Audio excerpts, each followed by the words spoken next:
You know, it's pretty amazing just how creative and unique Metroidvanias were and still continue to be with their gameplay and worlds. There's a level of potential in this subgenre for the kind of experiences a player can have that continues to be realized. This potential has gone on to create many incredible games and even inspire plenty of indie devs, including the developers for today's game, Afterimage. Developed by Oregon Shanghai, Afterimage was made as both a passion project for its team and a love letter for Metroidvanias as a whole, and this love can be felt in every aspect of the game. It plays as beautifully as it looks, and for me, it's honestly the most fun new game 2023's had so far, and I don't say that lightly. So without further ado, let's get into just exactly why Afterimage is so far one of my favorite games to come out this year.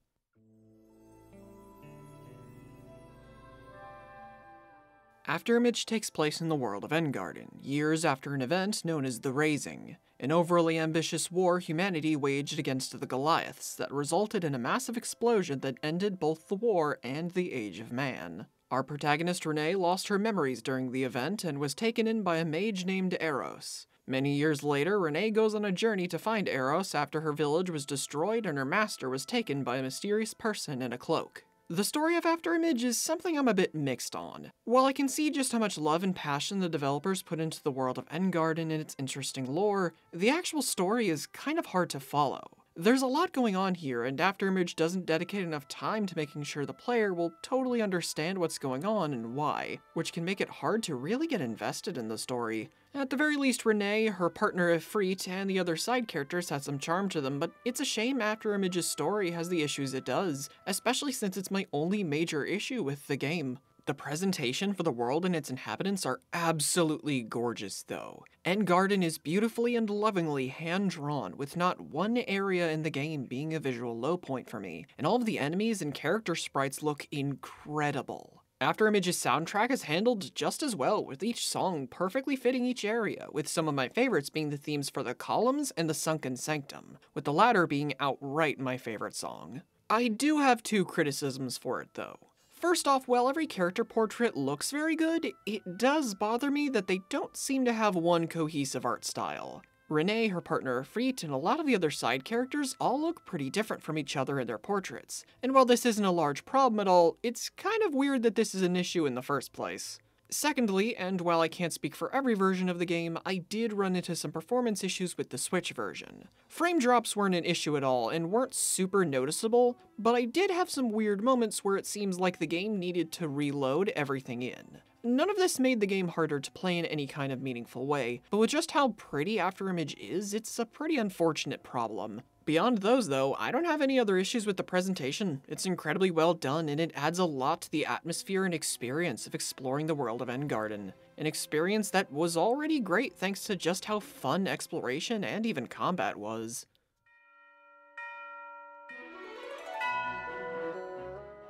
Afterimage is a pretty massive Metroidvania. Normally a game like this would take at most upwards of 10 to 12 hours to beat. Afterimage, though, can easily take upwards of 30 to beat, and that's not even talking about completing it. Each individual area is usually pretty large in size, with plenty of things to find. It's to a point that I feel pretty confident in saying the scope of the game's map is comparable to Hollow Knight's. In regards to what you can find in them though, you have your usual upgrades like health and magic, but you also have primeval glyphs for more healing, equipment like weapons and armor that can be found in chests or as a boss reward, and even the game's namesake, Afterimages. Afterimages are about what you'd expect from a game like this. These let you further progress in the game. Equipable optional Afterimages also give useful benefits like auto-collecting dues, this game's currency, and even more health. Even compared to normal Metroidvanias though, this is a pretty open game. It doesn't really hold your hand very much. You can go pretty much wherever you want so long as you have the upgrades needed, even if you're not in the slightest bit ready for that particular area yet.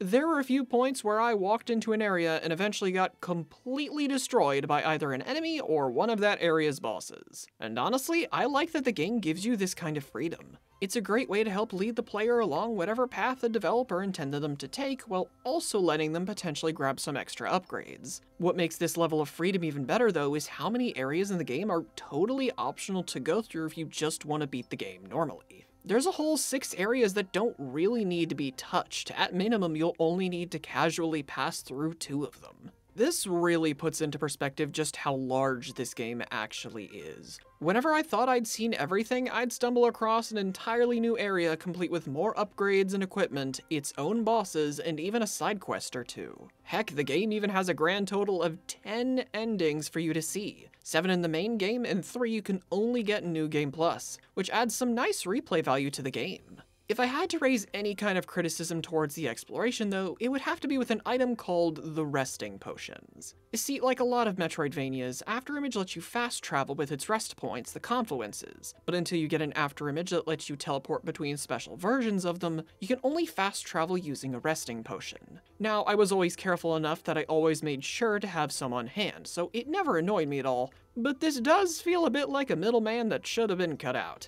Honestly, the resting potions really just make you waste a bit of money for fast travel that you could be putting towards other important resources like health potions and even meals for extra buffs. These will be useful too, because while Afterimage isn't the hardest Metroidvania I've ever played, it can definitely get pretty rough, especially towards the end. Combat itself is fairly simple. You'll be fighting enemies with 2 weapons of your choice and a magic item like a staff or spellbook. My 2 personal favorite weapon types to use were normal swords as my main weapon and scythes or greatswords for my sub-weapon. I used swords as my main weapon because I'm just basic like that, but I alternated between the other 2 so I could have an option that lets me hit enemies in a wider area than my normal sword would allow. Honestly, I would have used predominantly just the scythes for their unlockable up attack that has you spinning the scythe for good damage all around, but the Dauntless Greatsword has a fantastic and very useful defense buff. And buffs like that can be pretty useful because Afterimage doesn't pull its punches with its late game fights, and these can be really satisfying.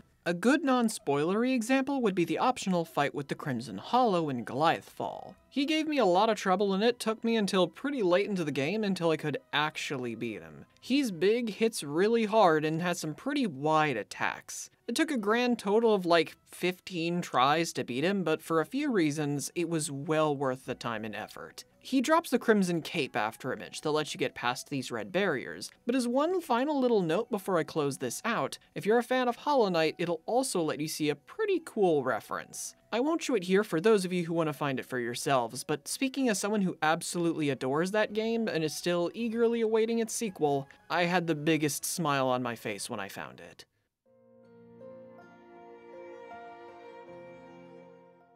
With Afterimage being Oregon Shanghai's first foray into Metroidvanias, it being as great of a game as it is really shows just how much love and passion the people behind this had for Metroidvanias as a whole. Its story may be a bit hard to follow, like I said earlier, but it's incredibly fun and rewarding to play, with plenty of stuff to do and things to find, and its presentation is a treat for both the eyes and ears. Seriously, I can't recommend this game enough. For $25, you're getting a really great and pretty massive Metroidvania that you should totally play if you're interested.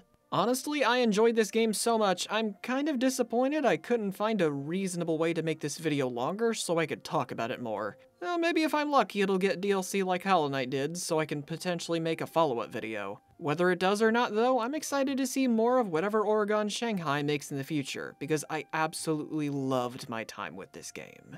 Thank you all for watching, like and subscribe if you enjoyed the video, and I hope you all have a nice day.